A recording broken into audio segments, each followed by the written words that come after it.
All right, buddy. Are we going anywhere this week? Internationally speaking, that is.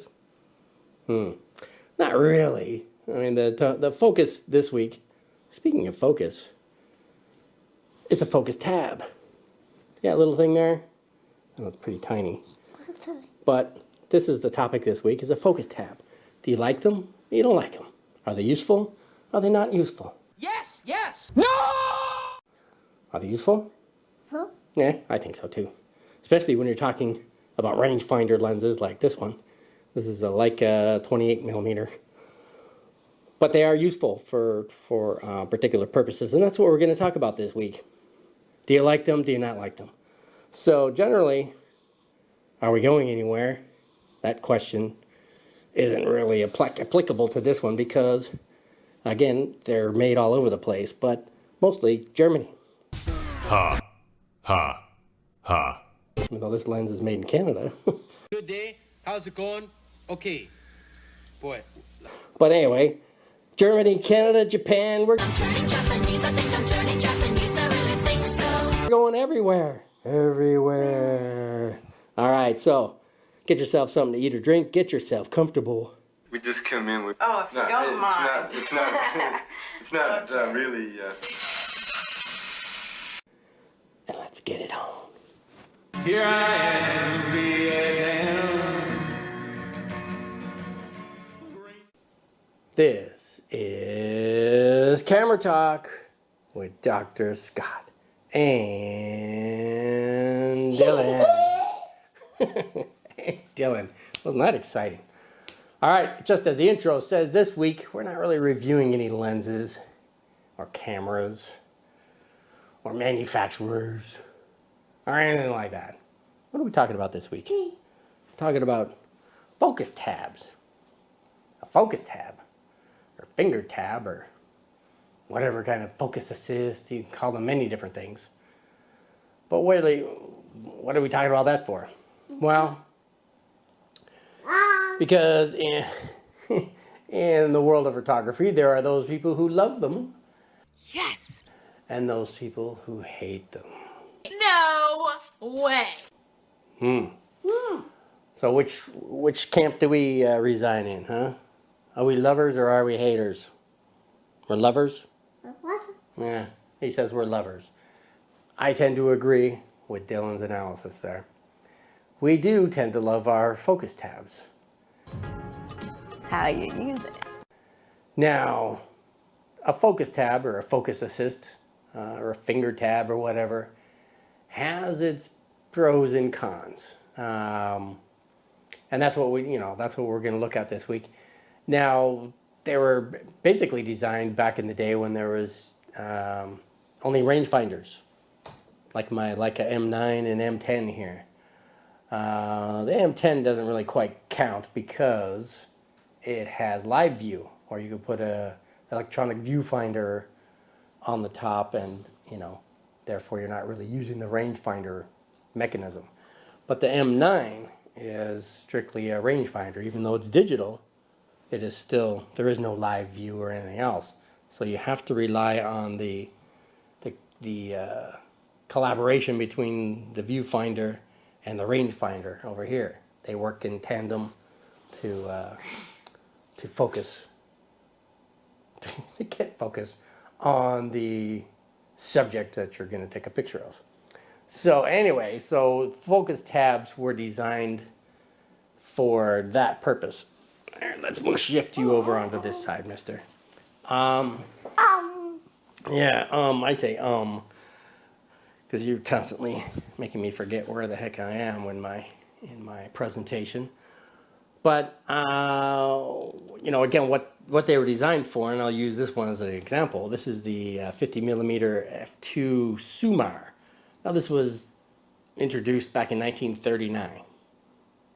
1939. 39. It's not quite 39. 9. That's all you want to say, 9. So this is an old lens.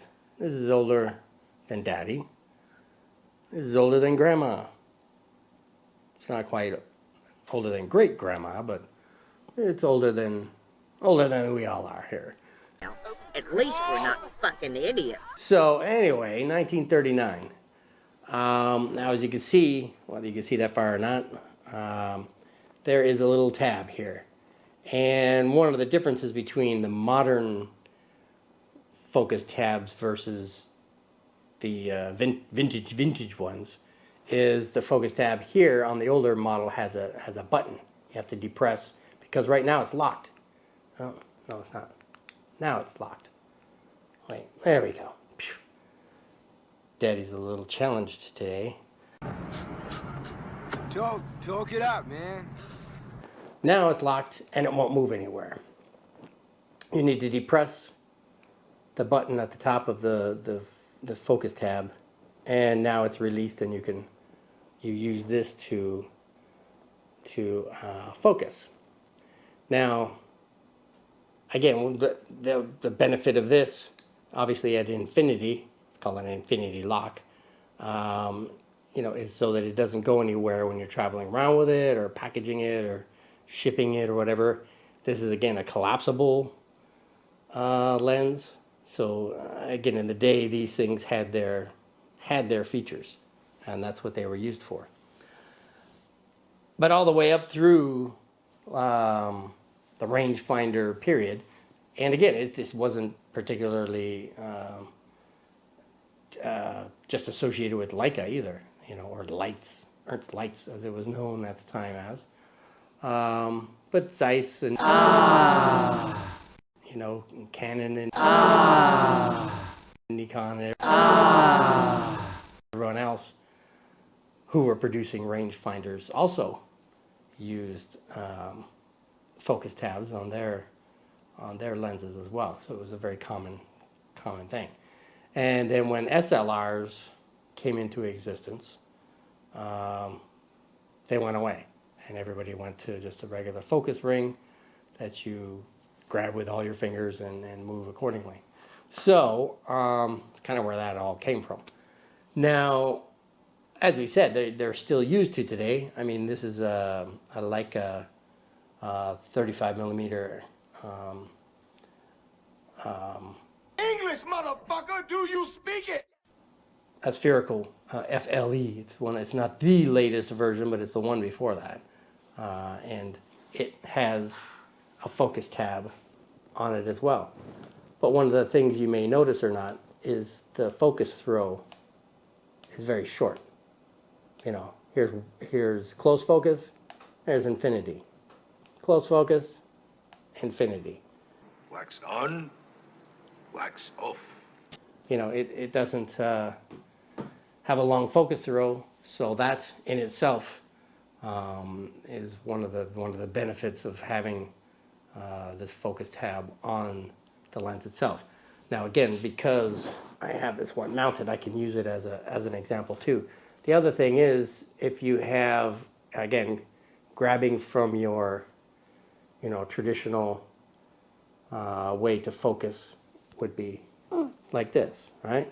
How most cameras, like my other cameras that I have, my Sonys and Canons, this, nothing wrong with this, right? That's your typical way to focus. But as I just said, a rangefinder, a traditional rangefinder like my M9, relies on the communication or the collaboration of the viewfinder and the rangefinder windows being able to line up a little rectangle on the inside of the viewfinder to be able to indicate that you've attained focus.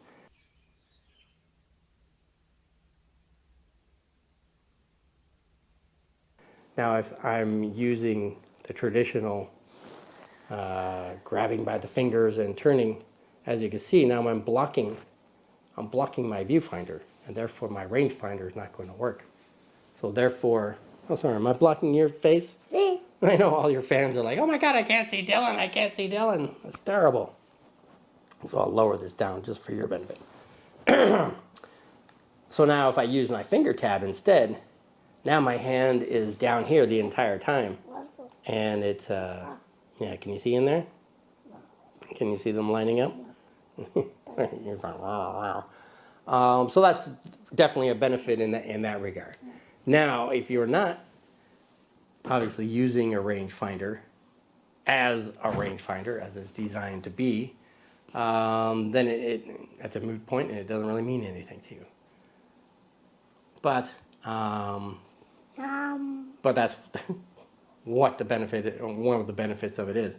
And as you can see with, I mean, I have other Leica lenses up there too, but these are the ones with my focus tabs, you know, my 28, my 50, 50 Summicron, 50 Summilux, and then what I was going to say too is adding, if you don't have finger tabs but you like finger tabs, you can add your own. Holy shit. That's a benefit too, right? Yeah. Adding your own. So as an example, I have a 75 Summeret, which is kind of the poor man's Leica lens, the Summeret lineup, which they've discontinued now. But the Summeret, all right, easy, mister. The Summeret just came with, again, the standard focus. Dylan, shush, shush. The standard focus ring that you would grab with your fingers and turn like this. But you would be forced to have to do it this way, again, to stay out of the way of the viewfinder, for the rangefinder to be able to work appropriately. Now what I did is I installed my own focus tab on it, so I can use it in the way that I'm accustomed to using Leica lenses on my Leica cameras. And it has a relatively short focus throw, so I'm still being able to use it the way I do with my other lenses. And this one is it's economical. I'm sure it's made in China, like most economical things are, and it's rubber, and it comes with a sticker. Basically, you peel the layer off, and you have the adhesive exposed, and you choose a place you want to install it, and voila, it's stuck on there. Now again, it's a sticker like any others. I'm sure after time it may dry out and fall off or whatever, but they're so economical, you just buy another one and stick it on there. Actually, they come in sets of 2, I think. It's been a couple of years now since I installed it, and it is still working just the same way, so it's still beneficial. Now, they have that one, and they have another style called Tab, T-A-A-B.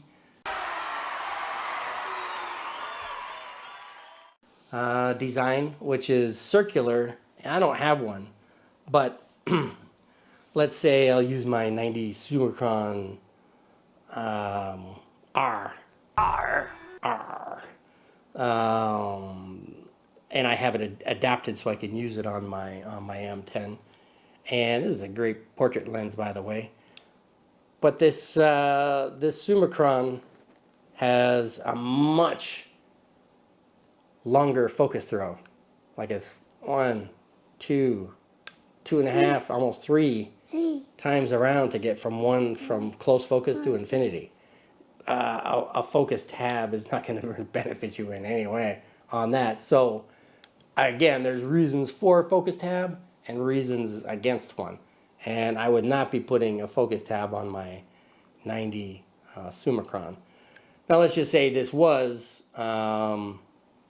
had a short focus throw, and I wanted to put one on there. Besides the sticky one, this tab, TAAB design, is basically a rubber ring with a focus tab built into it. And you would stretch it over, they come in different sizes, and you would stretch it over the focus ring so that it basically, when you let go of it, it's like a big elastic band, and you let go of it and it holds tight, and then you can turn from there. But again, because this has a long focus throw, I wouldn't use it on this. And the same for, this is a version 3 Summicron. Now, as I just said, I have the version 4, which is the same optical formula as version 5, which again does not have a focus tab, but you can add one if you wanted to. But the version 3 here is just like my 90 Summicron. It has a long focus throw, so therefore the focus tab would not benefit you putting one on this Summicron. So we went from Sumar to Sumatar to Summicron 1 to Summicron 2, which did not have a tab. Summicron 3 did not have a tab. Summicron 4 had a tab. Now Summicron 5 does not. And now they have Summicron 6 or Apo, which does not either. But again, so there's, you know, and why did they go back and forth? Either because of this, because of the long focus throw, or because of people complaining, or people wanting them, or either or. So, but when you get used to using them, especially, you know, like a system or any rangefinder system, they become part of a habit, basically, your photo habit.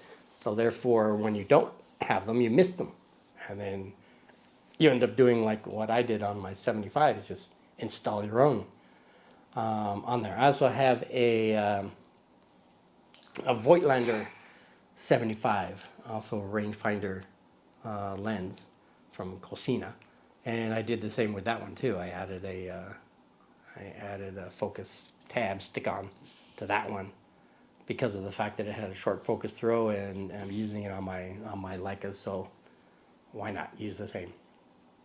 Now with each one though, just like my 25, you know, has a little bit longer throw than my Summicron, which has a much shorter focus not much, but it is shorter, the focus throw. So it takes time to learn the focus throw of your particular lens that you're going to be using. So as much as people talk about muscle memory and I can learn them very quickly, where they are, especially when you're zone focusing. And I'm not going to get into how to zone focus, but you know, on all of your range finders, you'll see a range of distances, and you can preset your aperture and match the distance that your subjects are going to be, so they can you can move to them or they can move to you, and you'll know you're in focus without having to actually look through the rangefinder. So it's great if you can preset in a zone focus system, and then you can walk around and basically be snapping shots from waist level or from wherever you want without people really knowing you're taking their picture. Great for street photography and whatnot. So so yeah, so what? What do you got to say about anything, huh? Yeah, I know, we're good with that thing, aren't we? So what else can we say? So as we said, each one has its own focus throw, so you're gonna have to learn that particular lens, and the way to do so is obviously using it a lot. So, you know, pick one of your lenses with a focus tab and use it repeatedly for 30 days every day, and you'll very quickly learn what's in focus and what's not, just by shifting the focus tab one way or the other, and it does. You'll start to be able to feel where your focus is. And even still, it has a focus throw or a focus ring, a focus tab. That doesn't mean that you're restricted to using it either. I mean, if you wanted to, you could still, you know, traditionally grab the lens at any point around the focus ring and use it that way too. It's not the most comfortable way to do so, but that option is there. So it's not the end of the world if you do have a focus tab and you don't like using it. Yeah. So anyway, I think that was kind of all I could think of. Now again, those stick-on ones, even, you know, they're like, oh my God, you're putting a sticker on a Leica product. Holy crap! Are you going to keep it? I mean, if you're going to just sell these, buy them for a while and then sell them, yeah, don't be putting stickers on your Leica lenses. But if they're yours and you plan on keeping them for life and you like focus tabs, then do whatever you want with them. They're your lenses, right? So anyway.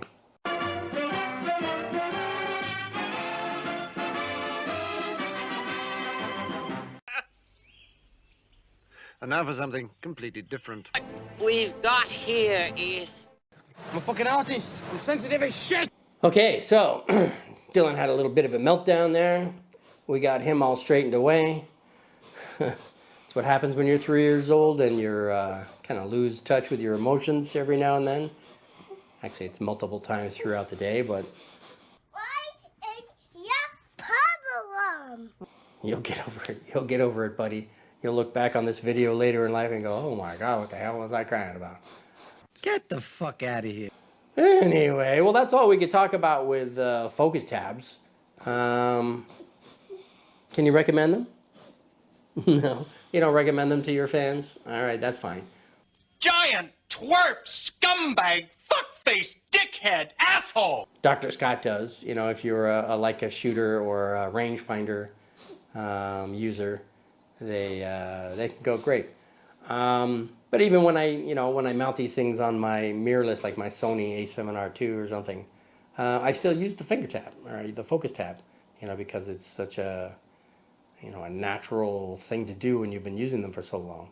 So anyway, we can recommend them. All right, so with that said, how about we give you our little plug for our photo editing software that we use? And who do we use? We use Luminar, Luminar AI, and Luminar Neo. Now, Luminar Neo is our latest, greatest release, and it is a combination of Luminar AI and Luminar 4. Now, Luminar Neo is full of AI, so that's what I mean, it's a combination of. And AI, you know what AI is? Huh? You gonna tell us? Come on, you can tell us. I don't like your jerk-off name. I don't like your jerk-off face. I don't like your jerk-off behavior. And I don't like you. Jerk-off. Give us a definition, not a definition. Give us a breakdown of what AI means. Are you ready? 1, 2, 3. How would you like to suck my balls? No, that's not it. It's not it. You know what it is. Artificial intelligence, mister. But yes, Luminar Neo has all kinds of artificial intelligence that can really help speed up your workflow. Spot dust removal for anybody with dirty sensors. Dirty sensor. Power line removal. Those power lines can be pretty annoying or distracting in your photos. Background removal. If you're, again, trying to do some nice portraiture or whatnot, and you've got some goofy little kids running around in the background, you want to get them out of there and replace it with another background, you could do it. And how does it do it? The software analyzes the photo, identifies whatever you've clicked on, whether it's spots and dust or whether it's power lines or the background, whatever it is, and it'll remove it for you with a click of a button. Now, of course, it's not perfect. You may have to clean up a little around the edges or whatever, but hey, it's a lot faster than having to brush across everything and try and get it out of there. So anyhow, there's all kinds of bells and whistles in the program. And if you've been distracted by my slideshow behind us here, all those photos were edited on on Luminar. So have you gotten over it yet? Huh? Have you calmed down? Yeah, you've lived through it all. You're a survivor. So anyway, it's economical, and it's like $90, I do believe, and it's yours for life. You download it, it's yours for life. All the upgrades are free, and if you'd like to save $10 off of that and make it $80, would you like to save $10? No? You're like, I'm not going to talk to you right now because you yelled at me. This man has no dick. Click below. There's a link in the description below where you click on that. Takes you to Luminar's website. You purchase it through that link, and it'll automatically deduct the $10 and only charge you $80. So hey, save $10. And what do they do with that $10? Well, they share it with Daddy and Dylan. Yeah. And what do they call that? They call that kickback. Yay! Kickback. Not very enthusiastic, mister. So, when they save oh, wow, where was I going with that? Anyway, we get that $10, right? Yeah. And someday, if you save up that $10, perhaps you can have $1 million. That's right, $1 million. $1 million. And what else can we say? Well, one of the other reasons to do it is to support the company named Skylum, who's in Ukraine. Everybody knows what's going on there.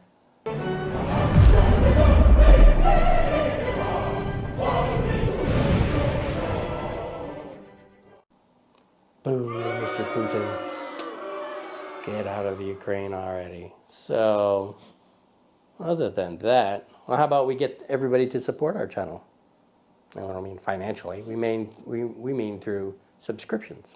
So how about you subscribe? And how about this side? Subscribe. And how about your fingers? My fingers? Together we can subscribe. Yeah. And besides subscribers, what else does YouTube like? Come on. What else is YouTube like? I bet you're the kind of guy that would fuck a person in the ass and not even have the goddamn common courtesy to give him a reach around. They like the thumbs up girls, right? Thumbs up. That's right. So you give us a thumbs up, we'll give you a little sample of the thumbs up girls. Are you ready? Oh, it's all right. I'll sing it by myself. Thumbs up. Do do do do do do do do do do. Thumbs up.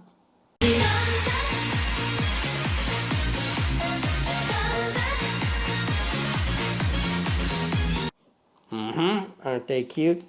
Dylan's got the hots for those girls, that's for sure. He watches these videos over and over again to watch that part, and he big old smile, got his thumbs all raised up. And anyway, someday, buddy, when you're their age, they're going to be old ladies. You might not be so interested in them, but anywho, what else can we say? Well, how about you come back next week? And why should they come back next week? Well, because you belong here. That's right.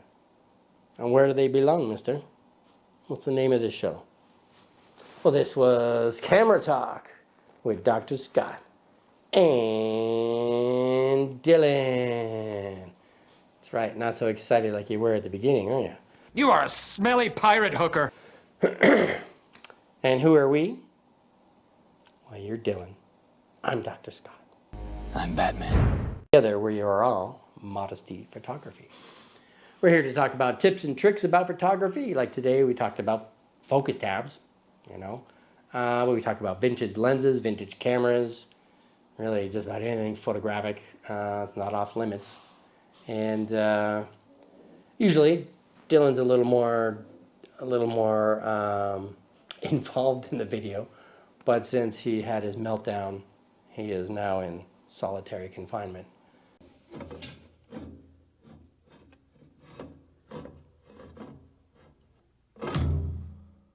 At least emotionally he is. And anyway, so, but I think that's about it, right? So thank you for dropping by. Thank you for listening. Thank you for watching all the way through. Thank you for the subscription. Thank you for the thumbs up. Thank you for wishing Dylan well. And thank you for just being you. That's right. So I think that's about it, right? You ready to say bye-bye? You ready to say bye-bye? For me, you're somewhere between a cockroach and that white stuff that accumulates at the corner of your mouth when you're really thirsty. Okay. Fine, I'll say it then. All right. Well, thanks for dropping by. See you next week. Bye-bye. Here I am,